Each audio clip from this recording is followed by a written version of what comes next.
নমস্কার, চলুন মন্দির দর্শন করুন। আলোর দিশারি ইউটিউব চ্যানেলের পক্ষ থেকে সকলকে জানাই আন্তরিক অভিনন্দন। আজকে এই চ্যানেলের পক্ষ থেকে হুগলি জেলার বুড়ো শিব বাবার দর্শন করুন।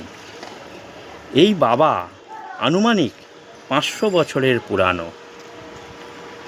এই বাবাকে স্থাপন করেছিলেন কাঞ্জিলাল জমিদার মহাশয়। কথিত আছে এই বুড়ো শিব বাবা সুদূর কাশী থেকে এনেছিলেন ও স্থাপন করেছিলেন গরুর গাড়ি করে।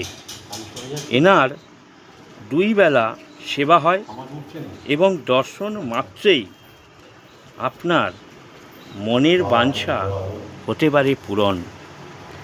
তাই যদি বাবার আশীর্বাদ পেতে চান তাকে দর্শন করুন এবং এই রকম প্রাচীন মন্দির দর্শনের জন্য চ্যানেলটাকে সাবস্ক্রাইব করতে ভুলবেন না।